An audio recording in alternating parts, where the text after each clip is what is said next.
ये फैन बंद कर दो, सामने वाला, नीचे का उसके उसके बगल वाला ही था जो बंद किया, उसके बगल वाला। आ जाओ।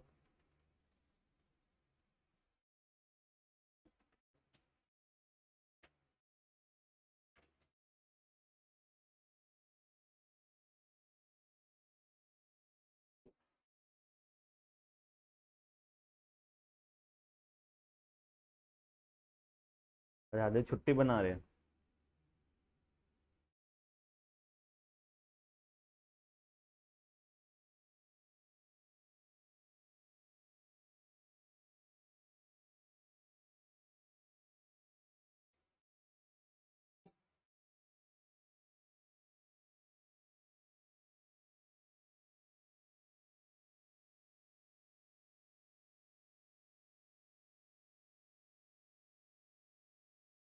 पढ़ा दिए स्कूल में ये चैप्टर?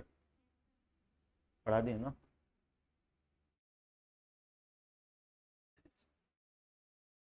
नहीं पढ़ाए हैं? क्या क्या पढ़ा दिए स्कूल में? मैक्रो में क्या क्या पढ़ा दिया? मनी बैंकिंग स्टार्ट किए हैं तो मतलब पहला यूनिट स्टार्ट किए हैं बोलो अभी जस्ट, है ना? इस बार जो हमारे टर्म 1 में सिलेबस में है वो है मनी बैंकिंग, तो है चैप्टर नंबर 5, चैप्टर नंबर 6। उस नेशनल इनकम टर्म 1 में नहीं है, ठीक है। टर्म 2 में 10 नंबर चैप्टर है, 11 नंबर चैप्टर है, 12 नंबर चैप्टर है। ये 5 चैप्टर हमारा मैक्रो इकोनॉमिक्स का टर्म 1 में। 1 2 कुछ नहीं है, ठीक है। और टर्म 2 में जो है हमारा वो है 1 2 3 4 7 8 9, ठीक है। यह टर्म 2 का सिलेबस है जो बुक के हिसाब से लिखना है तो बगल में लिख लो बुक में। ओके, संचिता कुमकुम, ठीक है। तो टर्म 1 में टोटल हमको 5 चैप्टर पढ़ना है, टर्म 2 में बाद बाकी सारा चैप्टर पढ़ना है। हम लोग टर्म 2 का 4 चैप्टर ऑलरेडी पढ़ चुके हैं, ये चारों, है ना। लेकिन वो अभी तो काम आएगा नहीं, तो टर्म 2 के टाइम में इसको और प्रैक्टिस करेंगे और रिवाइज करेंगे, ठीक है। दोनों काम कब करेंगे? टर्म 2।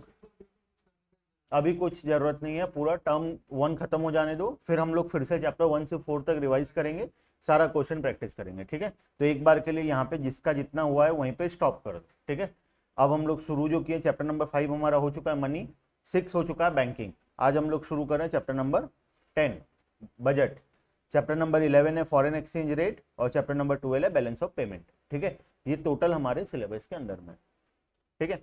एक्स्ट्रा क्लास जितना भी होगा उसमें हम लोग मैक्रो इकोनॉमिक्स पढ़ेंगे और रेगुलर क्लास में हम लोग इंडियन इकोनॉमिक्स पढ़ते रहेंगे, ठीक है। ताकि क्या दोनों का कोर्स हमारा चलता रहे, ठीक। क्या ज्यादा सिलेबस है? कहाँ, टर्म 1 में कि टर्म 2 में? टर्म 2 में ज्यादा है, टर्म 2 में इंडियन इकोनॉमी का बहुत कम है ना। इंडियन इकोनॉमी का कम है तो मैक्रो का ज्यादा है टर्म 2 में, और टर्म 1 में इंडियन का थोड़ा ज्यादा है, मैक्रो ये मैक्रो इकोनॉमिक्स का थोड़ा कम है, ठीक है। वैसे करके मैनेज हुआ है दोनों सिलेबस, ठीक है। एक्चुअली ये आना चाहिए टर्म 1 में, लेकिन ये क्वेश्चन इसमें से ना एमसीक्यू बनाना बहुत डिफिकल्ट है, इसीलिए इसको टर्म 2 में ले गया है, ठीक है। हाँ, इससे लॉन्ग क्वेश्चन बनेगा अच्छा, पूरा जो बड़ा बड़ा क्वेश्चन हम सॉल्व किए थे उस टाइप का क्वेश्चन बनेगा, केस स्टडीज भी बनेगा, तो इसीलिए इसको टर्म 2 में लेके गया, क्योंकि टर्म 2 सब्जेक्टिव होने वाला है, अभी ऑब्जेक्टिव है तो ऑब्जेक्टिव में तो इसको डाल नहीं सकता, है ना, तो इसीलिए इसको खाली टर्म 2 में ले गया। अदरवाइज ये चैप्टर्स बिना पढ़े ना तुमको यहाँ पे भी थोड़ा थोड़ा दिक्कत आएगा, ठीक है। लेकिन कोई उपाय नहीं है, ये तो सब्जेक्टिव होगा तो टर्म 2 में ही होगा, ऑब्जेक्टिव ये 5 चैप्टर से आएगा, ठीक है। चलो शुरू करते हैं chapter number 10 macro economics, government budget and economy.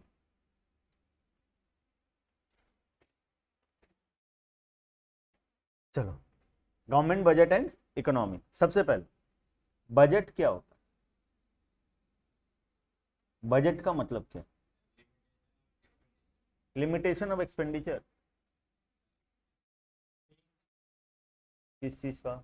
Range, income का रेंज, उसको बजट बोलेंगे। बजट किसको बोलते हैं?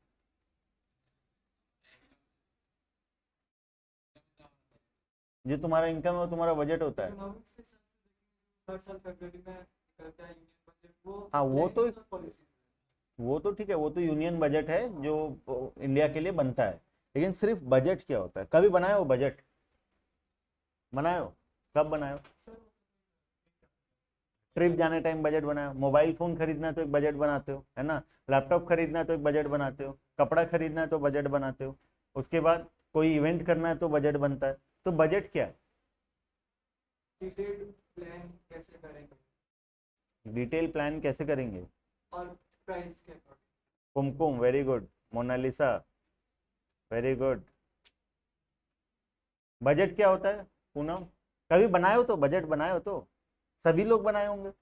हर घर का, हर फैमिली का भी एक बजट होता है, मंथली एक्सपेंडिचर का, वीकली एक्सपेंडिचर का, सब चीज का बजट होता है। कोई भी चीज हम करते हैं तो उसका एक पहले बजट डिसाइड करते हैं।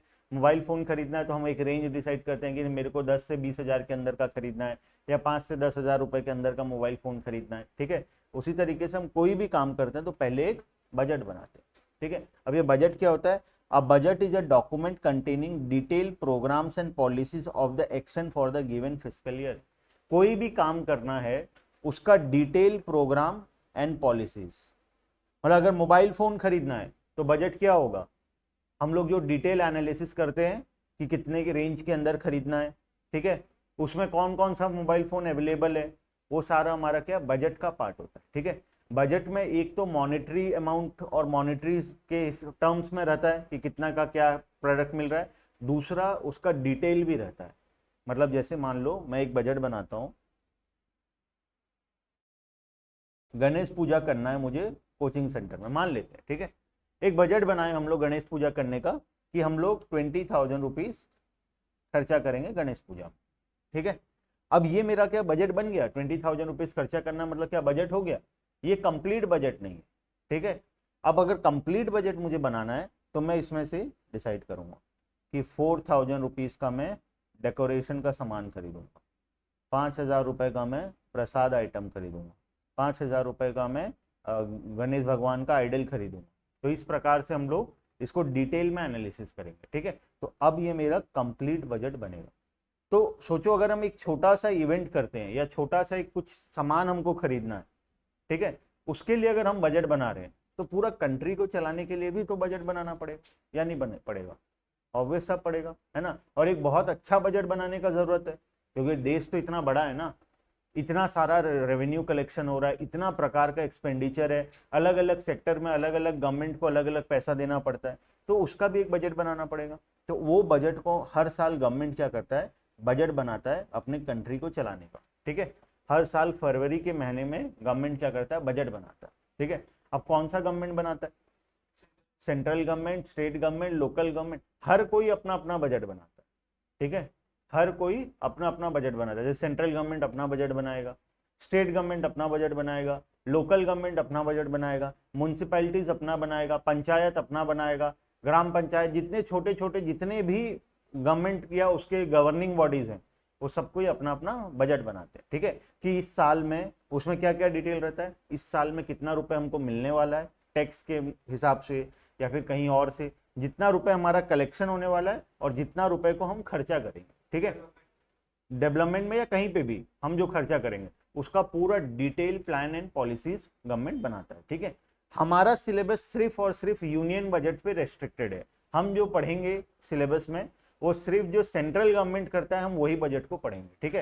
लेकिन बजट हर एक गवर्नमेंट बनाता है, सेंट्रल गवर्नमेंट भी बनाता है अपना खर्चा के लिए, सेंट्रल गवर्नमेंट बनाता है, स्टेट गवर्नमेंट अपना खर्चा के लिए बनाता है, लोकल गवर्नमेंट अपना खर्चा के लिए बनाता है। तो हर कोई अपना अपना बजट अलग अलग बनाता है, लेकिन हमारे सिलेबस में सिर्फ सेंट्रल गवर्नमेंट वाला बजट है। जो सेंट्रल गवर्नमेंट हर साल बनाता है ना वो बजट हमको पढ़ना है हमारे सिलेबस के अंदर में, लेकिन बजट हर कोई बनाता है। कोई भी तुम आज बिजनेस करोगे या कोई भी छोटा सा एक इवेंट भी करते हो तो बजट बनाने का नीड है, बिना बजट तो काम होगा नहीं। मतलब अगर गणेश पूजा का हम बजट डिसाइड ना करें तो तुम गए हो सामान खरीदने, डेकोरेशन 5 लाख रुपए का डेकोरेशन सामान खरीद के ले आए हो, है ना।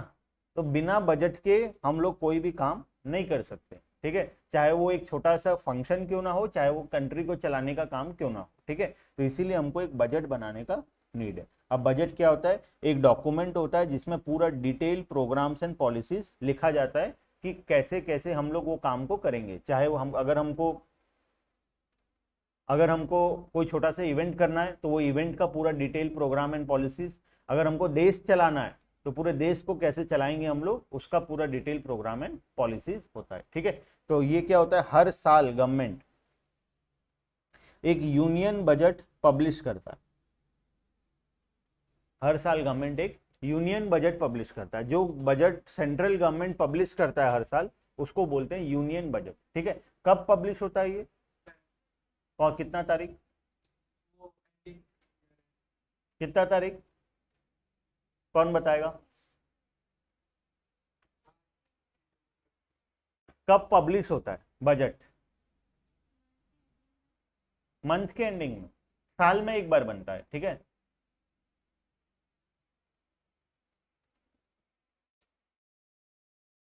रौनक गलत,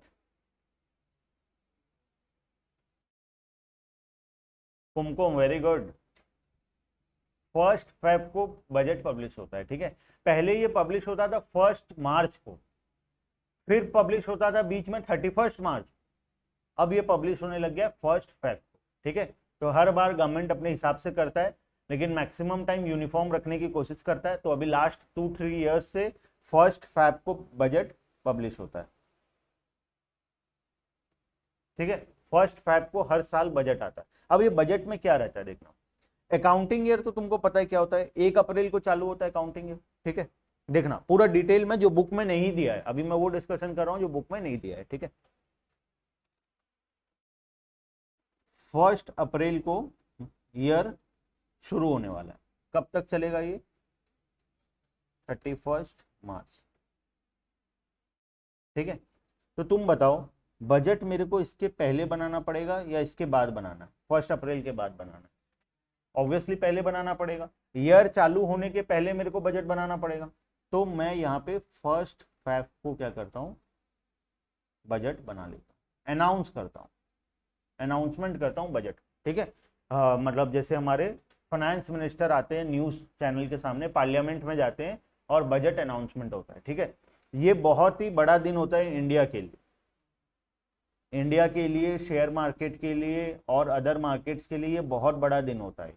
ठीक है, इस दिन आने वाले साल में क्या क्या प्रोजेक्ट्स, क्या क्या चीजों पे ज्यादा एक्सपेंडिचर, किस पे कम एक्सपेंडिचर, कौन सा पॉलिसी को चेंज किया गवर्नमेंट, सब कुछ डिटेल में यहाँ पे डिस्कशन होता है। और ये इंप्लीमेंट कब से होता है, 1 अप्रैल से इंप्लीमेंट होता है। ठीक है, अब यहाँ पे दिक्कत क्या क्या आएगा देखो, ये है फाइनेंस मिनिस्टर,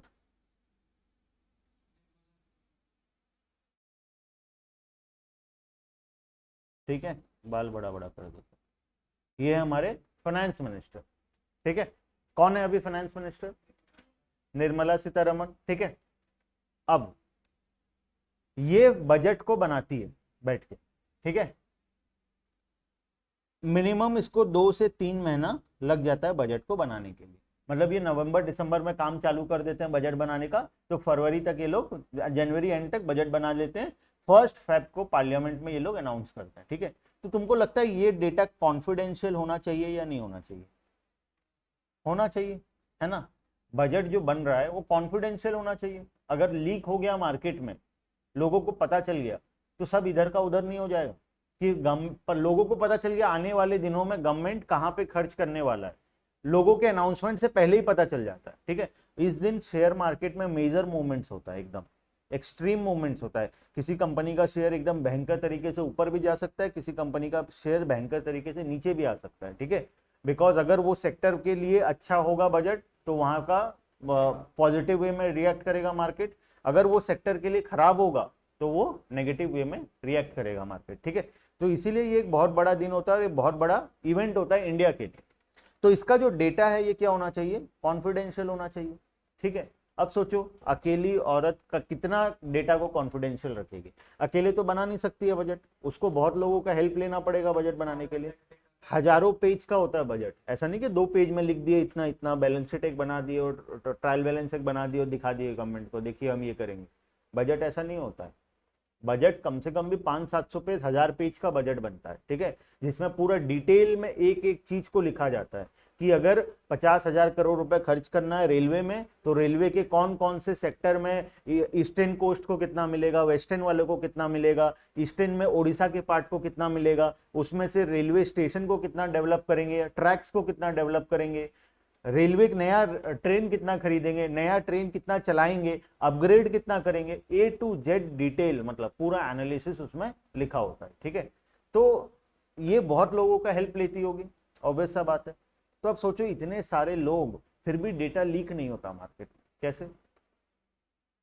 कम से कम भी 100 लोग काम करते हैं और बजट का हजारों कॉपी प्रिंट होता है, ठीक है, क्योंकि पार्लियामेंट में इतने सारे लोग हैं, उनको देना पड़ेगा, बहुत सारा कॉपीज प्रिंट होता है।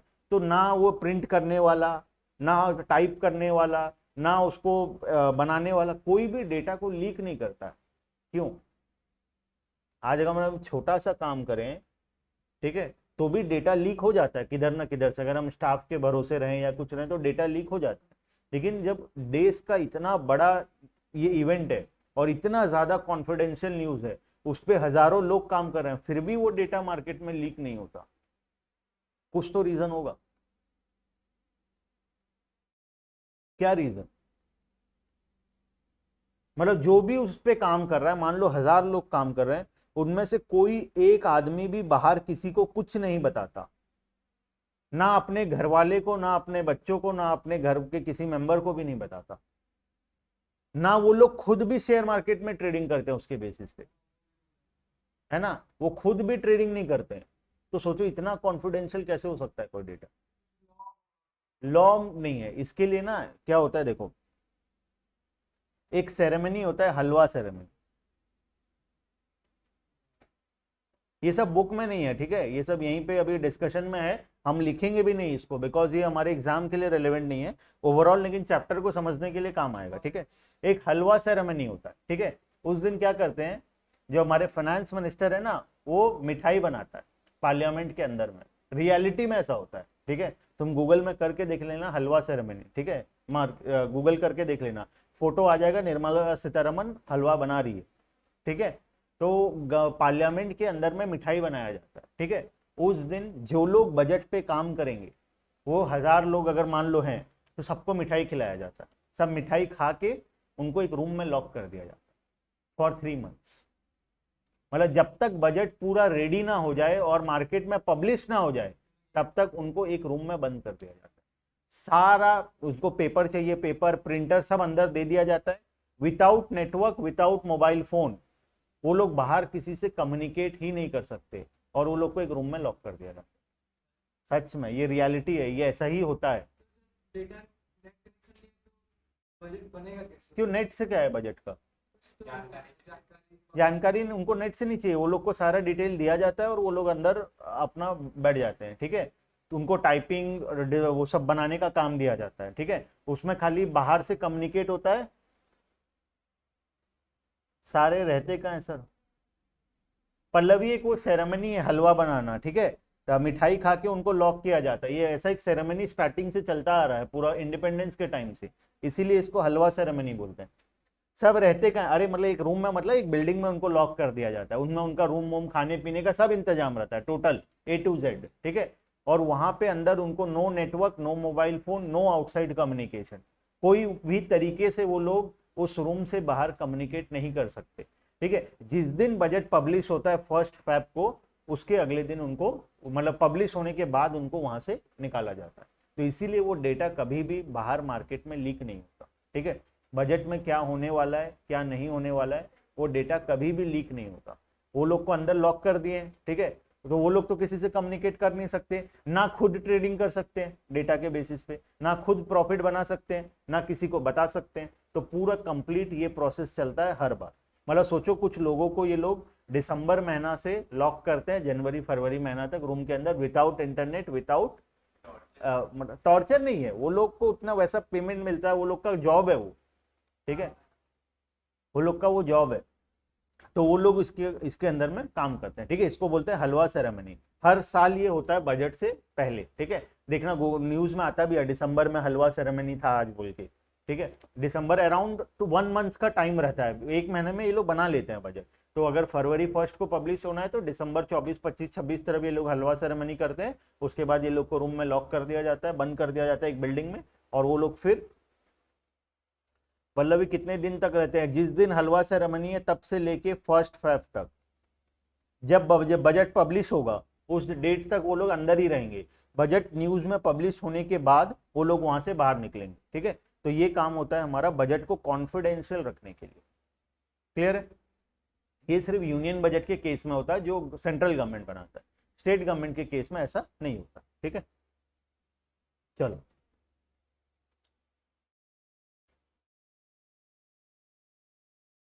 अब आते हैं कुछ detail. Government budget is annual statement showing item wise estimate of receipts and expenditure during a fiscal year।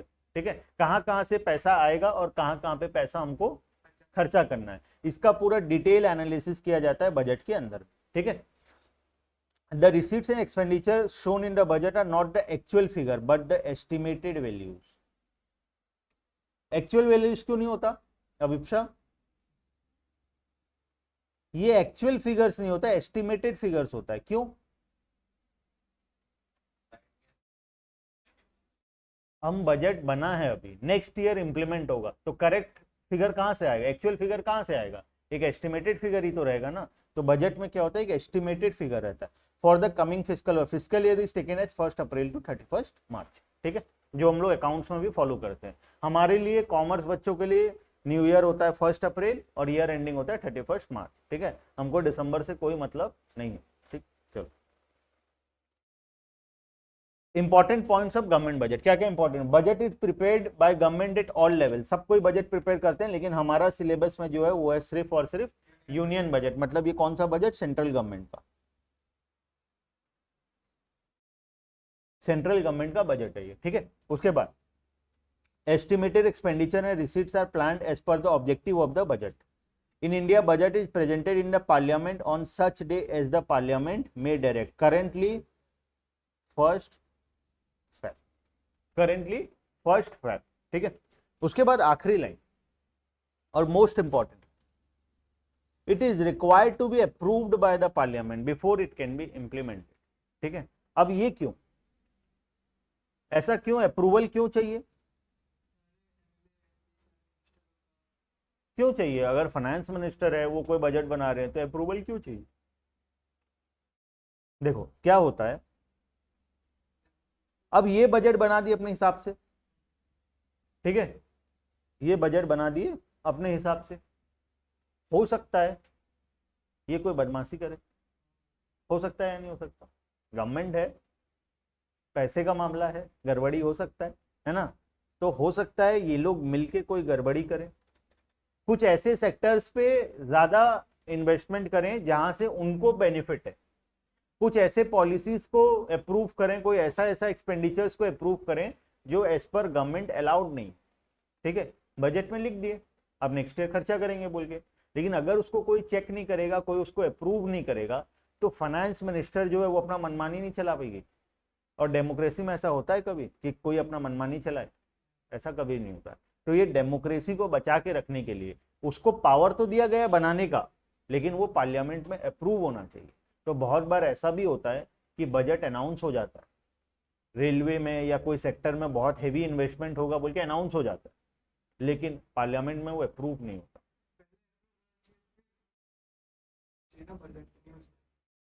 पहले अप्रूव नहीं होगा, अप्रूव कौन देंगे? सारे एमएलए एंड एमपीज का कंसेंट होगा, तो पहले अगर अप्रूवल में उसी टाइम लीक हो जाएगा डेटा। ठीक है, तो पहले अनाउंसमेंट होता है, उसके बाद 1 फेब से 31 मार्च के बीच में अप्रूवल होता है। अप्रूवल अगर हुआ तो 1 अप्रैल के बाद वो इम्प्लीमेंटेशन शुरू होगा, अगर अप्रूवल नहीं हुआ तो वहीं पे वो कैंसिल हो जाएगा। ठीक है, तो बजट जो आता है, एस्टिमेटेड बजट जो है वो पब्लिश तो हो गया, इसका मतलब ये नहीं है कि वो 100% इंप्लीमेंट होगा। मैक्सिमम केस में हो जाता है इंप्लीमेंट, 98% केसेस में वो इंप्लीमेंट हो जाता है, लेकिन एक बहुत बार हुआ है, बहुत सारे सेक्टर में, हर बार कुछ ना कुछ सेक्टर कैंसिल होता ही होता है, हर बार होता है। मेजोरिटी, मेजोरिटी, सब तो कभी भी राजी नहीं होंगे, ठीक है। हम यहाँ पे अगर डिसाइड करने बैठे कौन सा मूवी देखना है तो सब राजी नहीं होंगे, ठीक है। तो वो तो नेशनल लेवल में गवर्नमेंट का बात है, पॉलिटिक्स है, तो वहां तो सब कोई राजी कभी भी नहीं होंगे एक साथ, ठीक है। तो अब इसको क्या करते हैं, पार्लियामेंट में अप्रूवल होता है, तो पहले अनाउंसमेंट होता है, ठीक है, उसके बाद वो पार्लियामेंट में अप्रूव होता है। अगर अप्रूव नहीं हुआ तो वो कैंसिल हो जाएगा बजट, ठीक है, और अगर अप्रूव हो गया तो वो नेक्स्ट ईयर इंप्लीमेंट होगा। इसीलिए पूरा बजट कैंसिल नहीं होता, उसमें कुछ छोटा छोटा जो करेक्शंस होता है, मतलब कैंसिल मतलब बजट को पूरा गलत थोड़ी वो लोग कर सकते हैं, उतना तो पावर किसी में नहीं है। खाली उसमें जो करेक्शंस है, जो चेंजेस है, वो पार्लियामेंट करता है चेंजेस। अगर जो लिखा हुआ है वो प्रपोज करेंगे, अप्रूव नहीं हुआ तो फिर जो रिवाइज्ड है उसको प्रपोज करेंगे, अगर वो अप्रूव हो गया तो ठीक है, तो उस हिसाब से वो चलता है, ठीक है। तो सबका अप्रूवल जरूरी होता है पार्लियामेंट में। अगर अप्रूवल नहीं होगा तो मनमानी करेगी, मेरा है देश बोलेगी, सारा पैसा मेरा है बोलेगी, फंस गए लोग, है ना। तो इसी वजह से ये लोग को अप्रूवल लेना पड़ता है पार्लियामेंट में, ठीक है, क्लियर है। चलो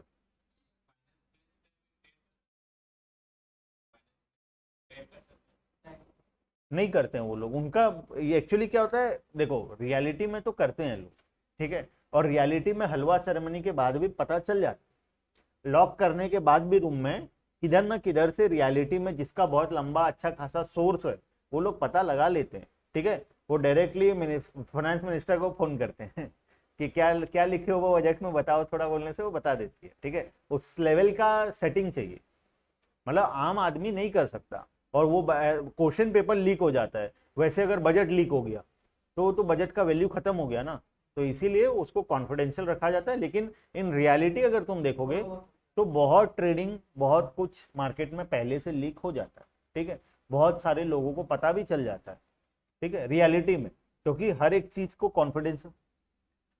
मोनालिसा अंबानी कर सकता है ना सर, अंबानी बजट अपना दे के बोलेगा ये पब्लिश कर दो, उतना कर सकता है वो। अंबानी बोलेगा मैं जो बजट दे रहा हूँ वो पब्लिश होगा, तुम जो दे रहे हो वो पब्लिश नहीं होगा, उतना पावर है वो भी कर सकता है, ठीक है।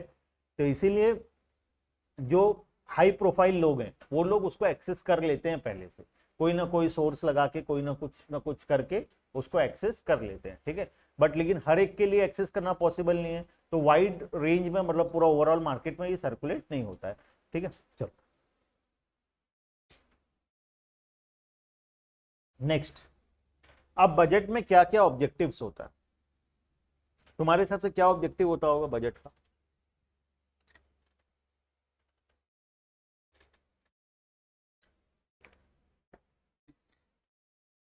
तुम क्या ऑब्जेक्टिव रखोगे, मान लो तुमको बोला जाए कि ये साल बरगढ़ को तुमको चलाना है पूरा, ठीक है, तुमको बजट बनाना है, बरगढ़ का सारा रेवेन्यू तुमको बता दिया गया, एक्सपेंडिचर कहाँ कहाँ पे एक्सपेंड, तो तुम्हारा ऑब्जेक्टिव क्या हो, बजट बनाने टाइम तुम क्या क्या पॉइंट्स को माइंड में रखोगे।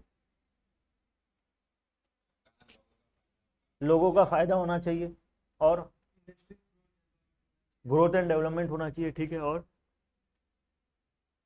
टैक्स ठीक से आना चाहिए। टैक्स ठीक से आना चाहिए, ठीक है, चलो, और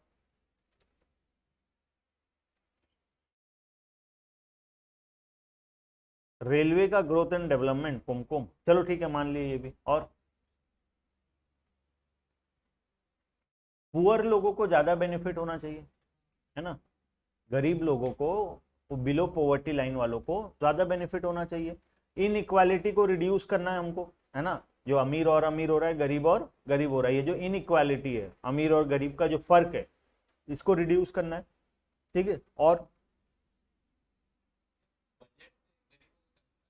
बताता हूँ, इकोनॉमिक स्टेप, बजट में खाली ट्रेडिंग थोड़ी होती, बजट अनाउंस हुआ, मान लो 1,000 करोड़ रुपए गवर्नमेंट को खर्च करना है, तो अब उसके वो 1,000 करोड़ का जो बेनिफिट है वो गरीब लोगों को मिलना चाहिए, है ना, गरीब लोगों को राशन डिस्ट्रीब्यूशन होगा, उनको फ्री हेल्थ फैसिलिटी मिलना चाहिए, 2 स्कूल बनाएंगे फ्री वाला, 3 ठो हॉस्पिटल बनवाएंगे फ्री वाला, ये जितना सब बनता है हॉस्पिटल स्कूल्स और गवर्नमेंट का जितना, ये सब कहाँ से आया, गवर्नमेंट के पैसे से तो बना है, गवर्नमेंट का पैसा बजट में आया था तब तो वो पैसा आया है ना, अगर बजट में ही नहीं होता वो तो कहाँ से बनता, है ना। तो पहला प्रोसेस यही है कि बजट में लिखा जाता है कि यहाँ पे ये बनेगा, उसके बाद वो अप्रूवल होता है, फिर वो बनता है, और वो फिर वो गरीबों के लिए यूज होता है, ठीक है। अभी जैसे कैंसर हॉस्पिटल बन रहा है बरगढ़ में, ठीक है।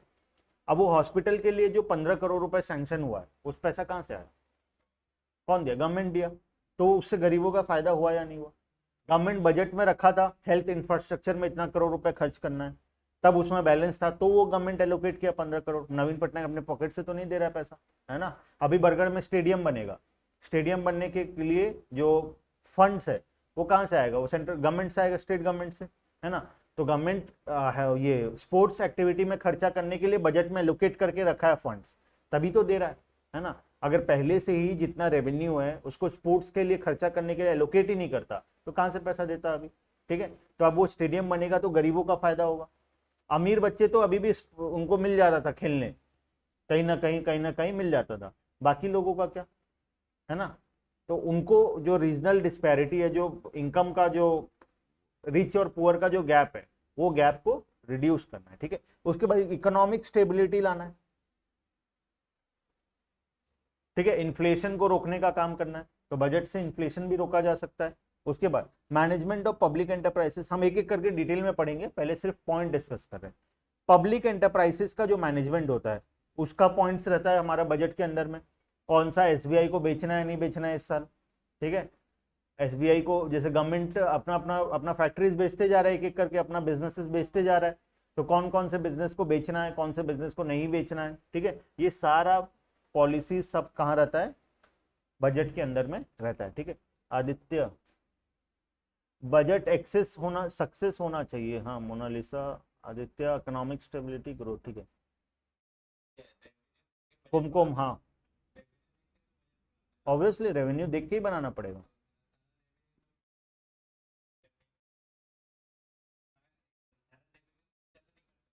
करते हैं खर्चा, क्यों नहीं करेंगे, क्या करेंगे पैसे का? सारा मतलब क्या, कभी तो एक्सेस होता है, कभी डेफिसिट होता है, ठीक है। ऐसा मतलब जरूरी नहीं है कि हर बार डेफिसिट होगा या हर बार एक्सेस होगा। डेफिसिट होता है तो फिर अल्टरनेट सोर्सेज से फंड्स लाया जाता है। सेंट्रल गवर्नमेंट बजट बनाता है, कितना रेवेन्यू होने वाला है, कितना डेफिसिट होने वाला है, ठीक है। तो उस हिसाब से फंड्स एलोकेट करता है अलग अलग जगह से, ठीक है। एक्सेस हुआ तो फंड्स बचेगा गवर्नमेंट के पास, रहेगा गवर्नमेंट के, नेक्स्ट ईयर खर्चा करेगा, बैलेंस रहेगा गवर्नमेंट के पास, नेक्स्ट ईयर खर्चा करेगा, है ना। और शॉर्टेज है तो लोन लाना है तो लोन लाएगा, या कहीं से कुछ और जुगाड़ करना है या एक्सपेंडिचर को कम करना है तो उस हिसाब से उसको मैनेज करेगा, है ना। तो दोनों तरीके से, या तो पुराने पैसा जो होगा उसके पास फंड ऑलरेडी, वो फंड्स को यूज करेगा, अगर उसमें भी नहीं है पैसा, लोन लाना है तो लोन लाएगा, ठीक है। या फिर कहीं और से करेंसी प्रिंट करवाना है तो आरबीआई से बात करके करेंसी प्रिंट करवाएगा उतना। तो इस हिसाब से सारा पॉलिसीज लिंक्ड है हमारा। अगर हम सीरियली पढ़ते ना चैप्टर, जैसे 6 तक पढ़े थे, 7, 8, 9, 10 अगर सीरियली पढ़ते तो ये सब डाउट ही नहीं आता, बिकॉज बीच में एक चैप्टर है अपना, 2-3 चैप्टर है ना बीच में, चैप्टर नंबर 7, 8, 9, एग्रीगेट डिमांड, ये सारे में वो जो फंड्स जो तुम बोल रहे हो कि एक्सेस हो गया, शॉर्टेज हो गया, ये सारा पॉइंट्स वो सब चैप्टर्स का पार्ट, ठीक है। लेकिन सिलेबस क्या करें, वैसे दिया है, ठीक है। तो अगर हम सीरियली पढ़ते रहते ना तो ये जो छोटा छोटा डाउट्स है जो कि गवर्नमेंट के पास, हाँ ये सब चीज ही नहीं आता, बिकॉज वो सब ऑलरेडी है वो चैप्टर्स में, हमको स्किप करके पढ़ना पड़ रहा है, वो सब चैप्टर टर्म 2 में ले गया, तो हमको वो पढ़ नहीं सकते, अभी टाइम वेस्ट होगा अननेसेसरी, तो इसीलिए हम लोग डायरेक्टली पढ़ रहे हैं, तो थोड़ा सा लग रहा है, लेकिन कुछ नहीं है, हम आगे आगे पढ़ेंगे तो हो जाएगा, ठीक है। चलो एक एक पॉइंट को डिटेल में देखते हैं। सबसे पहला, reallocation of resources. Through the budgetary policy, government aims to reallocate resources in accordance with the economic and social priorities. Reallocation का मतलब,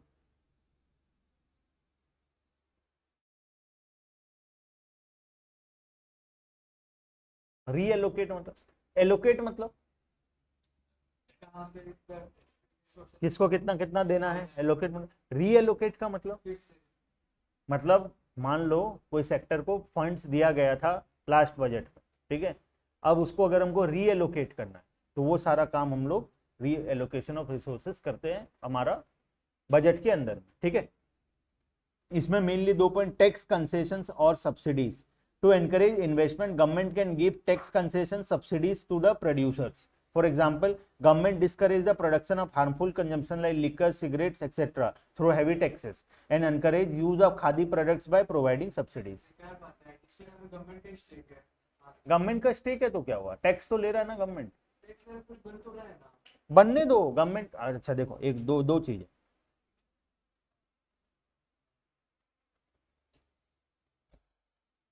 ये मान लो सिगरेट है, ठीक है, ये क्या है, सिगरेट। तुम सबको ही बोलते हैं इसको गवर्नमेंट अगर नहीं प्रमोट करना चाहता तो बैन कर दे, ठीक है, इसको बैन कर दे। गवर्नमेंट का 16 लाख करोड़ का रेवेन्यू है टोटल, ठीक है, टोटल 16 लाख करोड़ रुपए का रेवेन्यू है, डायरेक्ट टैक्स, इनडायरेक्ट टैक्स और अदर प्रकार का चार्जेस से 16-17 लाख करोड़ का गवर्नमेंट का रेवेन्यू आता था। अब बढ़ गया है बहुत ज्यादा, ठीक है, अब तो 1 लाख करोड़ तो जीएसटी में हर साल आ जाता है, 13-14 लाख करोड़ इनकम टैक्स से आ जाता है, तो टोटल 27-26 लाख करोड़ हो गया, और 5-6 लाख करोड़ इधर उधर से बाकी जो छोटा मोटा टैक्सेस और ये सब से आ जाता है, तो 32,000 लाख करोड़ रुपीज हो जाता है गवर्नमेंट के पास। तो मान लो गवर्नमेंट का एक एग्जांपल लेते हैं, 10 लाख करोड़ का रेवेन्यू है टोटल, टोटल मतलब टोटल रेवेन्यू 10 लाख करोड़ से। गवर्नमेंट का जो मेजॉरिटी पोर्शन है ना टैक्स रेवेन्यू का, मतलब एक सिग्निफिकेंट पोर्शन, मेजॉरिटी तो नहीं, एक सिग्निफिकेंट पोर्शन, वो कहां से आता है, यहां से आता है, ठीक है। बैन कर देगा तो क्या बंद हो जाएगा तुमको लगता है? इतना सारा चीज बैन है, गांजा बैन है, ड्रग्स बैन है, ठीक है, और भी कई प्रकार का मेडिसिन बैन है, क्रिप्टो बैन नहीं है। हाँ, कुमकुम। उसके बाद देखो, उसके बाद अगर हम और बात करें तो और भी बहुत सारा चीज बैन है गवर्नमेंट का, लेकिन फिर भी मिलता है मार्केट में, ठीक है। तो बैन कर देने से क्या बंद हो जाएगा मिलना? बैन कर देने से एक तो पहली बात गवर्नमेंट का रेवेन्यू जीरो हो जाएगा, ठीक है, उसके बाद प्रोडक्ट का प्राइस डबल हो जाएगा, बैन आइटम डबल हो जाएगा प्राइस, ठीक है। सारा प्रॉफिट किसको जाएगा? मैन्युफैक्चरर को जाएगा, सारा प्रॉफिट मैन्युफैक्चरर को जाएगा, गवर्नमेंट को क्या मिलेगा? कुछ नहीं मिलेगा। गवर्नमेंट का सिर्फ और सिर्फ नुकसान होगा इसमें, और देश का कोई भला नहीं होगा। गवर्नमेंट का करो रेड, कप सिरप गली गली में मिल रहा है, कोरेक्स जो कप सिरप है बैन है वो, ठीक है, हाँ, कोरेक्स कप सिरप बैन है, गली गली में मिल रहा है। बरगढ़ में ही कितने जगह में कितने सारा रेड हो चुका, कितने सारे लोग जेल जा चुके, उसके बाद भी तुमको खरीदना है तो 5 मिनट के अंदर में तुमको मिल जाए। क्या हुआ बैन करने से? ठीक है, तो प्लान्स पॉलिसीज एक जगह होता है, उसके बढ़ के भी कुछ और भी होता है, ठीक है। तो सिर्फ बैन करना is not a solution. Ban करने से क्या होगा, एक तो गवर्नमेंट का रेवेन्यू सोर्सेस पूरा जीरो हो जाएगा, मेजॉरिटी ऑफ द सोर्सेज जो रेवेन्यू का है वो क्या हो जाएगा? जीरो हो जाएगा, ठीक है। उसके बाद प्रोडक्ट तो मार्केट में आएगा कहीं ना कहीं से, कैसे ना कैसे, ठीक है। तो यहाँ पे गवर्नमेंट अपना रेवेन्यू को क्यों नुकसान करे? तो गवर्नमेंट इसीलिए क्या करता है, इसको डिस्करेज करता है, बैन करने की जगह डिस्करेज करता है। डिस्करेज कैसे करेगा? प्राइसेस बढ़ा देगा, ठीक है, टैक्स बढ़ा देगा। तो इसीलिए अगर सिगरेट 2 रुपए का मैन्युफैक्चर होता है तो उस पर 8 रुपए का टैक्स होता है, और ये मार्केट में 10 रुपए का मिलता है, ठीक है।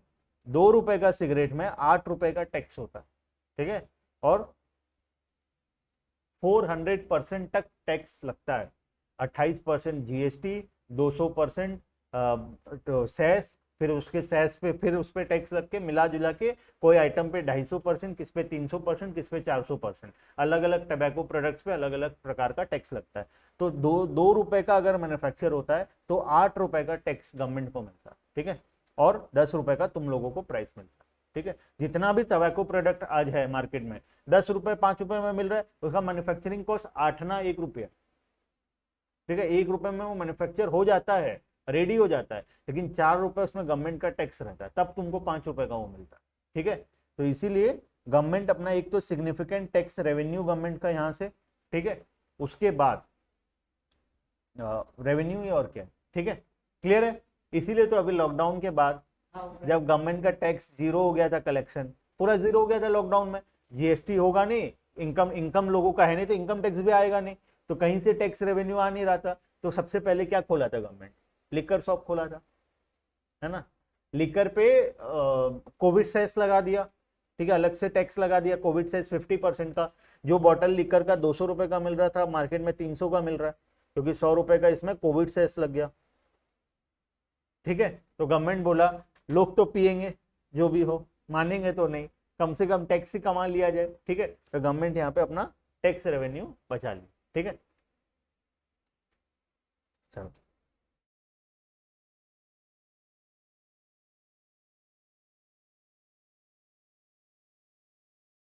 इसीलिए गवर्नमेंट क्या करता है, for example government discourage the production of harmful consumption goods like liquor cigarette को डिस्करेज करता है, बैन नहीं करता है। ठीक है, लेकिन जो एक्सट्रीमली हार्मफुल होता है और वो सेक्टर के लोगों के लिए हार्मफुल होता है, जो सेक्टर मतलब जैसे बच्चों के लिए, छोटे बच्चों के लिए, ठीक है, हाँ मैन्युफैक्चर, तो वो सब आइटम को बैन करता है, अदरवाइज बाकी सब कुछ वो लीगलाइज कर देता है। ठीक है, तो टबैको प्रोडक्ट्स जितना भी है वो लीगल है, लेकिन उसको डिस्करेज करता है गवर्नमेंट, एनकरेज नहीं करके डिस्करेज करता है। ठीक है, और इसीलिए उसमें हेवी टैक्सेस लगाता है, और प्रोडक्ट्स लाइक खादी और ये लोग को सब्सिडीज देता है मैन्युफैक्चरिंग पे। Clear? Next, direct producing goods and services. There are many non-profitable economic activity which are not undertaken by the private sector like water supply, sanitation, etc. Water supply में कोई private देखियो business? PhD water किसका आता है? Government का। घर में जो पानी का पाइप आता है, कनेक्शन आता है, वो किसका आता है? गवर्नमेंट का आता है। ठीक है, कोई प्राइवेट वाला देखो सप्लाई करते हैं कभी कहीं पे भी? कहीं नहीं करता, बिकॉज वो एक लॉस मेकिंग बिजनेस है। पानी के लिए लोग उतना रुपए देंगे ही नहीं कभी भी। ठीक है, घर में पानी का कनेक्शन के लिए लोग उतना रुपए कभी नहीं देंगे, वो लोग उससे अच्छा क्या करेंगे, बोरवेल करवा लेंगे, घर में खुद पानी निकालेंगे। ठीक है, तो इसीलिए ये सारे काम को किसको करना पड़ता है? गवर्नमेंट को खुद को करना पड़ता है। ठीक है, भले उसमें लॉस हो, लेकिन लोगों तक पानी पहुंचेगा, तो ये सारा काम गवर्नमेंट को खुद को करना पड़ता है। तो नॉन प्रॉफिटेबल बिजनेस है बहुत सारा जो गवर्नमेंट को खुद को करना पड़ता है, बिकॉज प्राइवेट एंटरप्राइज तो करेगा नहीं उसको, नॉन प्रॉफिटेबल है तो कौन करेगा? कोई नहीं करेगा, तो इसीलिए गवर्नमेंट को उसको खुद को करना पड़ता है। पहले इलेक्ट्रिसिटी नॉन प्रॉफिटेबल बिजनेस हुआ करता था। ठीक है, जो इलेक्ट्रिसिटी सप्लाई है, जो इलेक्ट्रिसिटी जनरेशन का काम है, ये पहले नॉन प्रॉफिटेबल बिजनेस हुआ करता था, क्योंकि लोगों के पास इतना इलेक्ट्रॉनिक अप्लायंसेस ही नहीं था। एक घर में टोटल बिल ही 100 रुपए आता था, है ना। सप्लाई तो हर तरफ होगा इलेक्ट्रिसिटी, खर्चा गवर्नमेंट का उतना ही लगेगा, इलेक्ट्रिसिटी पोल लगवाओ, वायरिंग करवाओ, सब तो उतना ही लगेगा, लेकिन इलेक्ट्रिसिटी बिल 100 रुपए का, क्योंकि लोगों के घर में 2 लाइट और 1 पंखा मुश्किल से। आज घर में इलेक्ट्रॉनिक कंपोनेंट्स कितना हो गया है देखो, हर घर में इलेक्ट्रॉनिक कंपोनेंट्स। तुम क्लासरूम का ही देख लो, अगर एक क्लासरूम में पहले क्या हुआ करता था, एक क्लासरूम में 1 लाइट और मुश्किल से एक स्लो स्लो घूमता हुआ पंखा, इसके अलावा और कुछ नहीं होता था क्लासरूम, है ना। आज एक क्लासरूम में देखो कितना इलेक्ट्रॉनिक कंपोनेंट्स है, 15 लाइट, 2 पंखा, 1 एसी, 1 प्रोजेक्टर, 1 कंप्यूटर, 1 ये, तो करके 8, 10, 15 प्रकार के इलेक्ट्रॉनिक कंपोनेंट्स है। ठीक है, तो ये पहले इलेक्ट्रिसिटी सप्लाई क्या होता था? नॉन प्रॉफिटेबल बिजनेस था। अब ये क्या हो गया है? प्रॉफिटेबल बिजनेस हो गया। इसीलिए अब प्राइवेट एंटरप्राइजेस कितना है, सबको टेक ओवर कर लिए। बरगढ़ के इलेक्ट्रिसिटी को कौन टेक ओवर किया? बरगढ़ में गवर्नमेंट सप्लाई करता था इलेक्ट्रिसिटी, अभी 2-3 महीना पहले कोई एक प्राइवेट कंपनी उसको टेक ओवर किया है। कौन? किसको पता है? देखते हैं।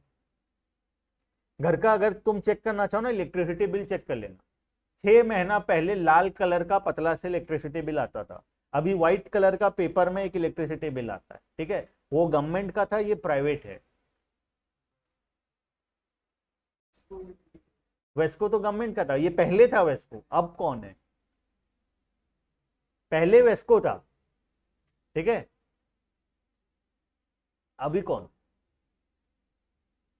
Very good Prateek,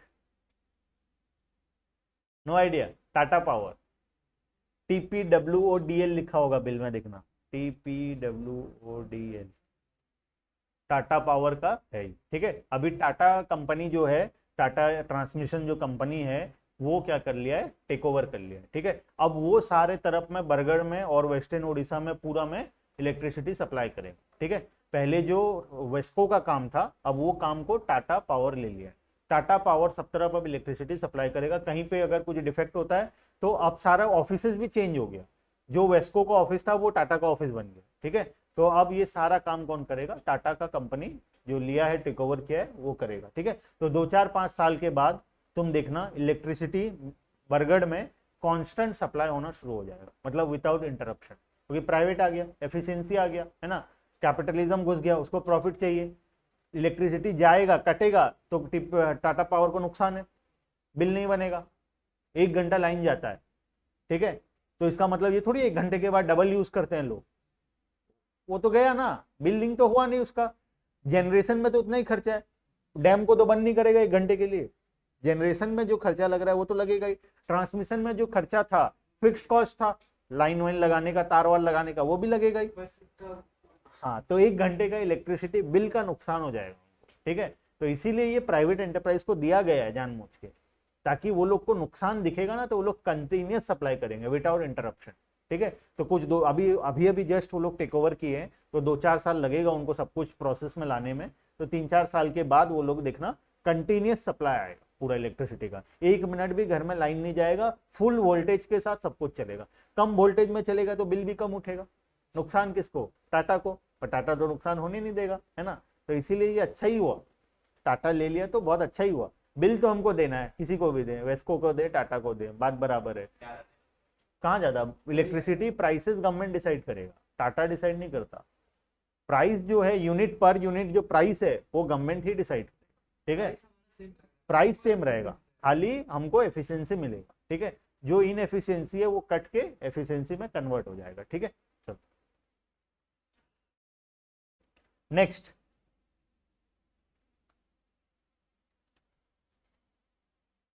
reducing inequality of income and wealth. Government aim to reduce inequality of income and wealth through the budgetary policies. Government aim to influence distribution of income by imposing taxes on the rich, and spending more on the welfare of the poor. ठीक है, अमीर लोगों से ज्यादा tax लिया जाए और गरीब लोगों को कंसेशंस और फ्री में सामान दिया जाए, ठीक है, क्या देता है गवर्नमेंट फ्री में अभी,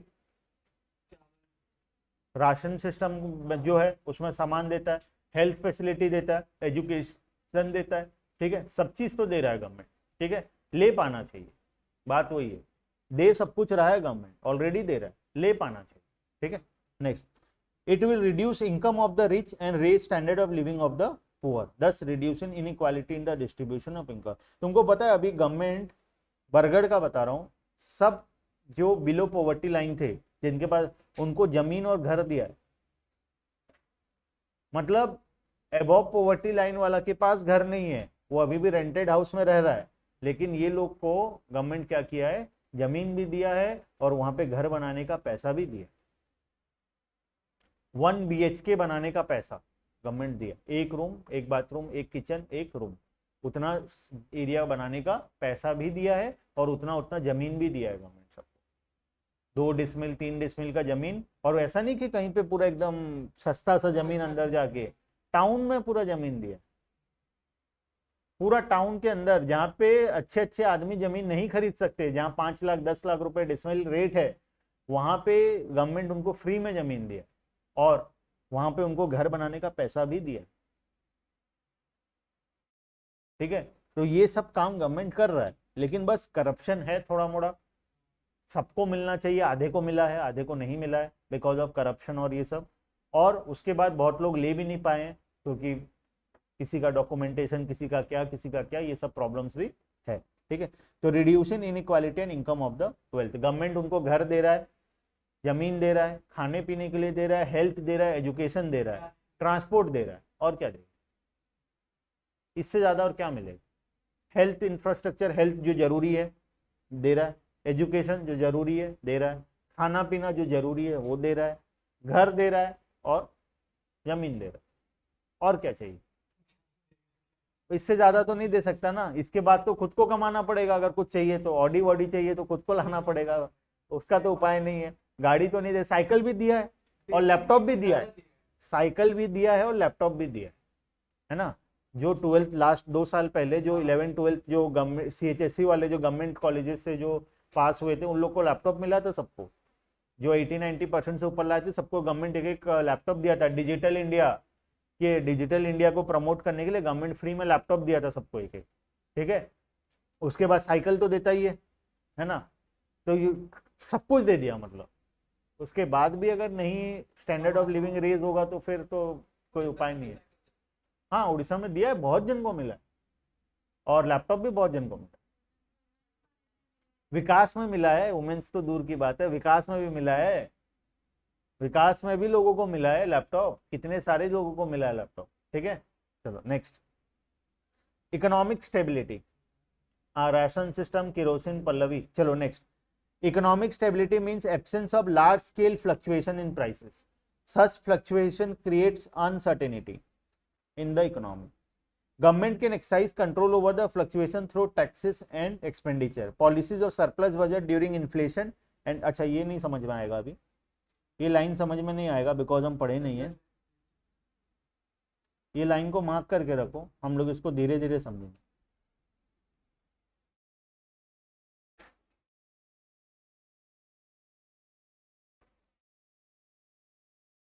ठीक है, surplus budget during inflation and deficit budget during deflation help to maintain stability of prices in the economy.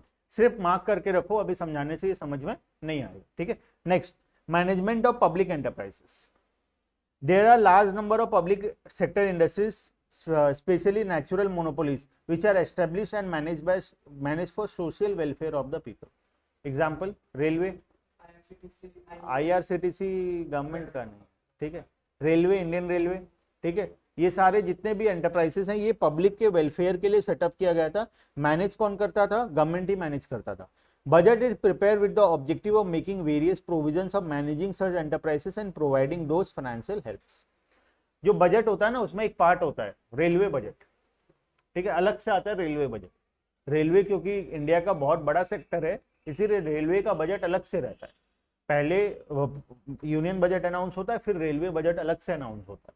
पहले ये दो अलग अलग दिन में हुआ करता था, एक दिन रेलवे बजट अनाउंस होता था, एक दिन यूनियन बजट अनाउंस होता था। अब क्या हुआ, सेम डे में अनाउंस होता है लेकिन अलग अलग है पूरा। मतलब रेलवे बजट एक बम्पर बजट रहता है, मतलब जितना टोटल बजट होता है ना अराउंड उसका 50% सिर्फ रेलवे का बजट अलग से रहता है। ठीक है, तो रेलवे एक बहुत बड़ा सेक्टर है इंडिया में, बहुत बड़ा एम्प्लॉयमेंट क्रिएट करता है, बहुत बड़ा इन्वेस्टमेंट क्रिएट कर रखा है और बहुत बड़ा सेक्टर भी है वो, तो इसीलिए रेलवे का बजट अलग से आता है।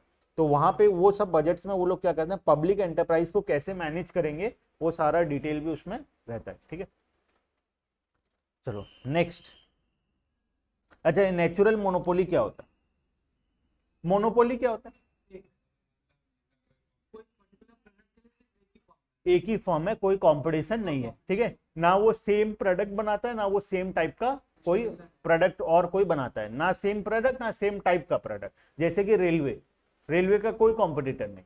ठीक है, रेलवे अपना अलग है, एक सिंगल फॉर्म है और सिंगल ही है रेलवे, उसका कोई कंपटीशन नहीं है, तो वो एक नेचुरल मोनोपोली। अब ये नेचुरल मोनोपोली क्या होता है? एक ऐसा मोनोपोली जो ऑटोमेटिकली क्रिएट हो गया। क्या रेलवे का बिजनेस में कोई एंटर कर सकता है? क्यों नहीं कर सकता? प्रॉब्लम क्या? एक तो लाइसेंस रिक्वायरमेंट है, दूसरा इन्वेस्टमेंट देख रहे हो कितना है, मतलब एक छोटा सा जमीन खरीदने के लिए इतना इन्वेस्टमेंट लगता है। ट्रैक बनाना है यहां से लेके पूरा ऑल ओवर इंडिया में, जमीन भी खरीदना है, रेलवे ट्रैक भी बनाना है, इलेक्ट्रिसिटी भी करना है और फिर स्टेशन भी बनाना है, फिर ट्रेन भी चलाना है, फिर सबको मैनेज भी करना है। ठीक है, तो सोचो ये क्या पॉसिबल है किसी के लिए? अंबानी, अदानी, टाटा सब मिल भी जाए ना तो भी पॉसिबल नहीं। ठीक है, जितने इंडिया के टॉप 10 रिचेस्ट लोग एक साथ मिल जाएं और मिलके अगर रेलवे का कंपटीशन के लिए एक नया फॉर्म चालू करें ना तो भी ये लोग नहीं कर पाएंगे। रेलवे इतना बड़ा सेक्टर है, तो ये सब क्या नेचुरल मोनोपोली है, इनका कोई कॉम्पिटिटर ना है और ना कभी आ पाएगा। ठीक है, natural monopoly exists when a single firm can produce goods and services at a cost which is lower than the many competing firms. Railway को अगर कोई और बनाता है तो क्या वो प्राइसेस में टिकट अवेलेबल करा पाएगा जो रेलवे अवेलेबल कराता है? यहाँ से दिल्ली जाना है तो स्लीपर में 400-500 रुपए टोटल लगता है। ठीक है, एसी का बात करें तो 1200, 1300, 1500 रुपए लगेगा। ठीक है, वो प्राइसेस में क्या यहाँ से दिल्ली जाना पॉसिबल है? कोई और फॉर्म अवेलेबल करवा पाएगा वो प्राइसेस में? कोई भी प्राइसेस में अवेलेबल नहीं करवा पाएगा, बिकॉज इसके पास इतना सारा एसेट है, इतना बड़ा, एक बार में वो लाखों लोगों को यहाँ से दिल्ली लेके जा रहा है। पेट्रोल का प्राइस, उसका डीजल का प्राइस उतना कम लग रहा है, इलेक्ट्रिसिटी है और कम लग रहा है खर्चा, तो इसीलिए वो 200-400 रुपए में टिकट अवेलेबल करा के सबको ले जा पा रहा है। ठीक है, तो ये एक नेचुरल मोनोपोली क्रिएट हुआ है। Government operates, manage and control natural monopoly like railway, post office, electricity to promote public welfare. Electricity तो इलेक्ट्रिसिटी अब आके प्राइवेट होने लग गया है, लेकिन पहले कुछ साल पहले तक ये पूरा का पूरा गवर्नमेंट के हाथ में ही था। ठीक है, अभी आके ये क्या हो गया, प्राइवेट होने लग गया। ठीक है, next last 2 point, economic growth. Economic growth implies a sustainable increase in real GDP of the country. Economic growth किसको बोलते हैं? sustainable increase in the real GDP of the country. An increase in volume of goods and services produced in the economy. Budget can be effective tool to ensure economic growth in the country. कैसे? 2 point. If the government provide tax rebates and other incentive for productive ventures and project, it can stimulate saving and investment in the economy. अगर government tax rebate और other incentives देगा, ठीक है, subsidy देगा, tax incentives देगा, तो obviously businesses और आएंगे इंडिया में, है ना। मिनिमम सपोर्ट प्राइस तो है कि 2 प्रकार का होता है। एक तो जो फार्मर लोगों के लिए होता है, वो होता है कि वो लोग जो प्रोड्यूस करेंगे, मान लो अगर वो लोग चावल प्रोड्यूस करें, राइस, तो इनको दिक्कत होता था, वो लोग सेल कर पाएंगे या नहीं कर पाएंगे। प्रोडक्शन तो हो जाएगा, बहुत सारा प्रोड्यूस कर लिए, अब ना इनके पास गोडाउन है, ना इनके पास उसको स्टोर करने का जगह है, ना उसके इनके पास उतना पैसा है कि ये लोग स्टॉक इन ट्रेड मेंटेन कर सके। इनको बेचना पड़ेगा, प्रोडक्शन होते ही इनको इमीडिएटली बेचना पड़ेगा, वरना खराब हो जाएगा प्रोडक्ट। तो गवर्नमेंट इनको मिनिमम सपोर्ट प्राइस देता है। तो जब इनको इमीडिएट बेचना पड़ेगा, तो तुम सोचो, मैं बिजनेसमैन हूं, मेरे पास बहुत पैसा है, तो मैं इनको क्या बोलूंगा? ऐसे 1000 फार्मर खड़े हैं, सब अपना अपना राइस लेके, मेरे को खरीदना है, मैं क्या बोलूंगा इनको? 1 रुपए में देना है तो दे, ठीक है। उन लोग को मजबूरी है, उनको देना पड़ेगा, क्योंकि अगर वो 1 रुपए में भी नहीं देते हैं तो कल तो वो खराब हो जाएगा, बारिश हो गया, पानी गिर गया तो खराब हो जाएगा, तो उनको तो 1 रुपए भी नहीं मिलेगा। तो उन लोग को क्या करते थे? एक्सप्लॉयटेशन होता था उनका। तो मिनिमम सपोर्ट प्राइस गवर्नमेंट लेके आया। गवर्नमेंट बोला कि अगर तुम उससे ज्यादा में कहीं बेच पा रहे हो तो बेच दो, अगर तुम नहीं बेच पा रहे हो तो जितना भी क्वांटिटी है सब लेके तुम डायरेक्टली हमारे गोडाउन आ जाना, एफसीआई गोडाउन, हम लोग उतना रुपए में तुमसे ले लेंगे। ठीक है, मान लो गवर्नमेंट फिक्स कर दिया RS10, 10 रुपए पर केजी में हम तुमसे ले लेंगे। तुम अगर 11 में किसी को बेच पा रहे हो तो बेच लो, कोई दिक्कत नहीं। 12 में किसी को बेच पा रहे हो तो बेच लो, लेकिन 9 में किसी को मत बेचना, क्योंकि 10 में हम खरीदेंगे। गवर्नमेंट ओपन कर दिया, जितना भी क्वांटिटी है सब क्वांटिटी हम लोग 10 रुपए में खरीद लेंगे। तो गवर्नमेंट, एक फार्मर को एक एश्योरिटी मिल गया या नहीं मिला, कि मेरा प्रोडक्शन अगर मैं करूंगा तो 10 रुपए में तो खरीदने वाला एक आदमी है ही है, उससे ऊपर बेच पाऊंगा तो ठीक, नहीं बेच पाऊंगा तो 10 रुपए में दे दूंगा गवर्नमेंट। ठीक है, तो गवर्नमेंट क्या किया, एक ऐसा प्राइस को डिसाइड कर दिया जिसको बोलते हैं मिनिमम सपोर्ट प्राइस। ठीक है, अगर कोई नहीं खरीदेगा तो मैं सारा 10 रुपए में खरीद लूँ। ठीक है, गवर्नमेंट अपना प्राइस सेट कर दिया, तो वहां से क्या करता है गवर्नमेंट, सारा प्रोक्योर कर लेता है 10 रुपए के रेट में। उसके बाद वो गवर्नमेंट उसका क्या करता है, फ्री डिस्ट्रीब्यूशन करता है, शॉर्टेज के टाइम में राइस मिल्स वालों को देता है, इधर उधर जो करता है वो अपना करता है, लेकिन वो 10 रुपए में फार्मर से खरीद लेता है। ऐसे मेजॉरिटी ऑफ द क्रॉप्स का क्या किया government, minimum support price decide कर दिया। ठीक है, हाँ, सारा का क्या कर दिया, मिनिमम सपोर्ट प्राइस डिसाइड कर दिया। बड़ा बड़ा एफसीआई का गोडाउन बना दिया गवर्नमेंट, बहुत बड़ा बड़ा गोडाउन, और वो क्या करता है, जितना भी प्रोडक्शन होता है सारा वो खरीदने के लिए रेडी रहता है। जितना भी प्रोडक्शन होगा हम सब खरीद लेंगे, मिनिमम सपोर्ट प्राइस जो है उतने रुपए पे। तो फार्मर को एक एश्योरिटी है, फार्मर को बेचने का टेंशन नहीं है।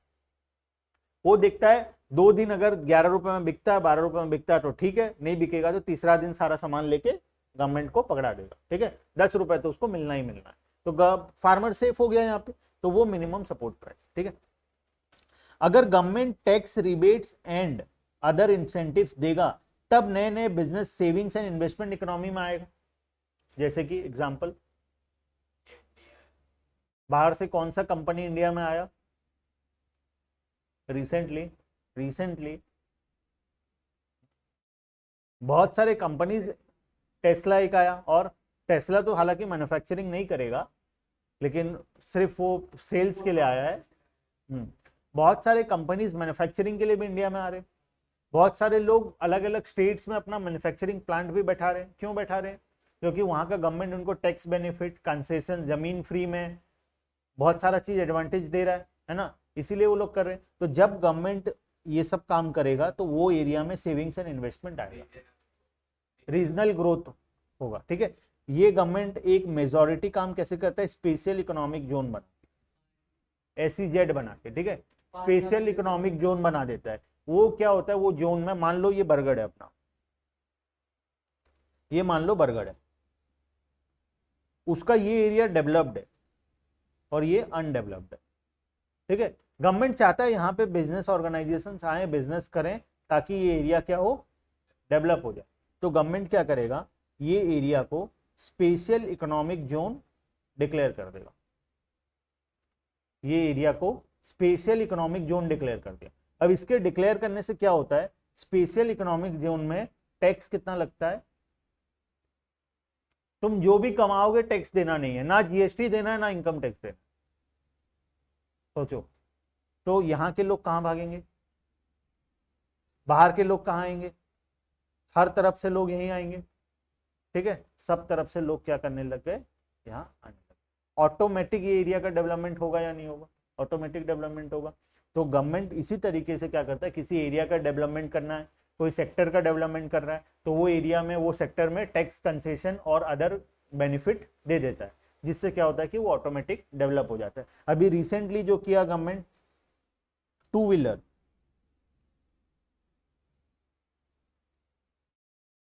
जो इलेक्ट्रिक टू व्हीलर है, इलेक्ट्रिक टू व्हीलर, बैटरी गाड़ी, बैटरी वाला स्कूटी जो है, उस पर गवर्नमेंट टैक्स कंसेशन दे दिया। ठीक है, गवर्नमेंट को अब इसको प्रमोट करना है। पेट्रोल प्राइस तो देख रहे हो 105 हो गया, पेट्रोल प्राइस 105 रुपए पहुंच गया है। ठीक है, गवर्नमेंट को इसको प्रमोट करना है, इलेक्ट्रिक व्हीकल्स को। तो इलेक्ट्रिक व्हीकल्स को प्रमोट करने के लिए उसमें कंसेशन और सब्सिडीज दे दिया गवर्नमेंट। ठीक है, जिससे कि सारे इलेक्ट्रिक व्हीकल्स का प्राइस क्या हो गया, रिड्यूस हो गया। बहुत सारे कंपनी का इलेक्ट्रिक व्हीकल का प्राइस 20-20 हजार रुपए कम हो गया। पहले 1 लाख रुपए का मिलता था, अभी 80 हजार रुपए का मिल रहा है वही गाड़ी। ठीक है, क्योंकि 20 हजार रुपए गवर्नमेंट का सब्सिडी आ गया उसमें। तो ऐसे बहुत सारा गवर्नमेंट क्या किया, सब्सिडीज दे दिया, जिससे कि उसका सेल बहुत बढ़ गया, है ना। तो ये सब काम गवर्नमेंट करता है, तो इकोनॉमी में इन्वेस्टमेंट एंड ग्रोथ होगा। ठीक है, और क्या करेगा government, spending on infrastructure of the economy, enhance the production activity in different sectors of the economy. 4-वे लेन जो गवर्नमेंट बनाता है, 4-वे रोड बनाता है, रास्ता बनाता है, उससे डेवलपमेंट होता है या नहीं होता है, देख ही रहे हो, है ना। जो एरिया में रोड रास्ता अच्छा बनता है, जहाँ पे इलेक्ट्रिसिटी सही है, जहाँ पे पानी का सप्लाई है, तो वहां पे ग्रोथ एंड डेवलपमेंट ऑटोमेटिक आता है ना। इसीलिए गवर्नमेंट बड़ा बड़ा रोड का प्रोजेक्ट, डैम, ब्रिज, रेलवे, ये सारा डेवलपमेंट करता है गवर्नमेंट। बरगढ़ का ही देख लो, 4-वे जो पहले जो एरिया में 4-वे नहीं था, ये जो 2-वे था, जो अपना मेन टाउन का जो रास्ता है, अनडेवलप्ड था पूरा एरिया। अभी देखो कितना डेवलपमेंट हो गया।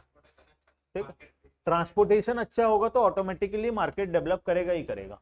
रॉ मटेरियल भी सही से आ पाएगा और फिनिश प्रोडक्ट भी सही से जा पाएगा, लोग भी सही से आ पाएंगे और लोग भी सही से जा पाएंगे, तो सारा काम वहां पे हो पाएगा, तो अपने आप वहां का डेवलपमेंट होगा। ठीक है, तो इसीलिए गवर्नमेंट क्या करता है, इंफ्रास्ट्रक्चर डेवलप करता है वो एरिया में जहां पे उसको ग्रोथ एंड डेवलपमेंट लाना हो। ठीक है, next, reducing regional disparities. The government budget aims to reduce regional disparities through its taxation expenditure policy for encouraging setting up production in economically backward region.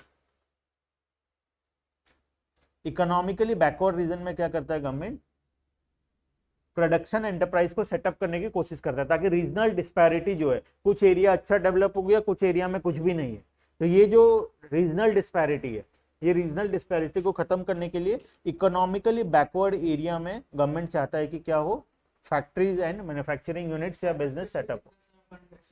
Startups लोगों को भी देता है, जमीन देता है, इतना सारा टैक्स कंसेशन देता है, स्टार्टअप फंडिंग देता है, रिकॉग्निशन देता है, हाँ बहुत सारा चीज हो रहा है। ठीक है, तो ये सारे चीजें गवर्नमेंट कर रहा है ताकि ग्रोथ एंड डेवलपमेंट आए, और ये सब चीज कहाँ रहता है, बजट के अंदर में रहता है। ठीक है, टोटल सारा चीज कहां पे रहता है, बजट के अंदर में रहता है। ठीक है, क्लियर। चलो आज के लिए बहुत हो गया, बाकी का डिस्कशन हम लोग नेक्स्ट क्लास में करेंगे।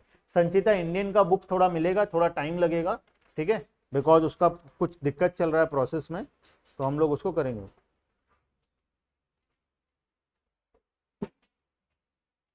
चलो बाय बाय, एंजॉय करो संडे। एक हाफ तो मैं बर्बाद कर दिया, दूसरा हाफ एंजॉय कर लेना। ठीक है।